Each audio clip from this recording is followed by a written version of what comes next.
Hi guys, T from the Shadowround here.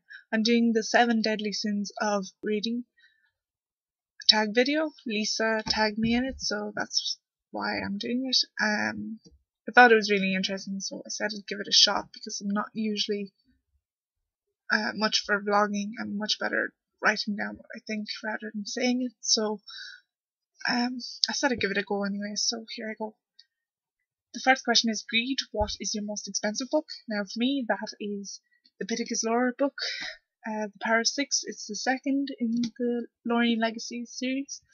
I read the first book and I really wanted to read the second one. That's why I ended up paying €14 when it came out. But since then I have not spent that much money on a book. So the next part is, what is your least expensive book? That is both the Nightshade and Wolfsbane. They cost me €1 each. They're really good, so I was surprised at how cheap they were. But again, I've gotten better at finding bargains, so that's why they were cheaper. The next question is, Wrath, what author do you have a love-hate relationship with? Now, I don't usually hate anything, but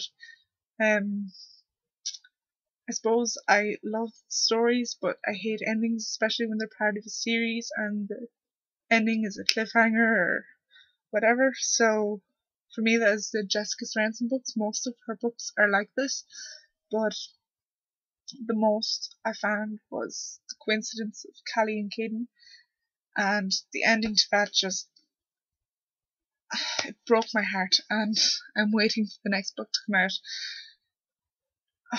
and it's still getting to me that I haven't read it yet, so that would probably be the closest to a love-hate relationship I have with an author.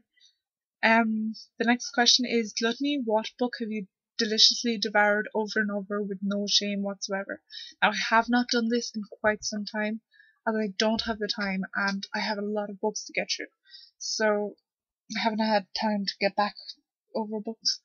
But for me, I read over the Harry Potter books again and again when I was younger, and waiting for the next book in the series to come out, I would read over the series so far.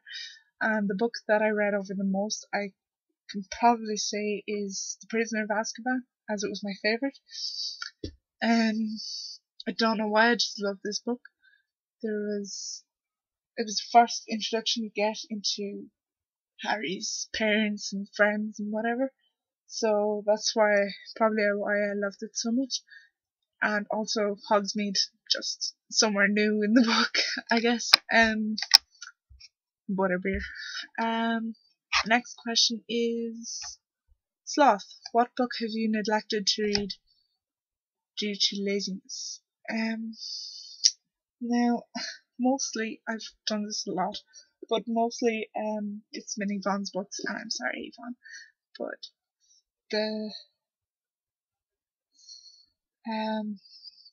My Soul to Keep would probably be the most that this has happened with. It's taken me a year to get this far in the book. I've only got a bit left to read, but I don't know why I read the first two books fairly quickly. It's just that I've been dragging my feet with this book.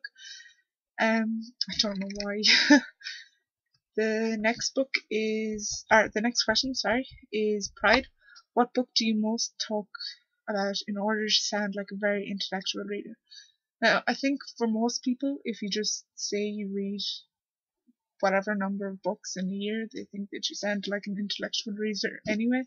But usually it's classical books.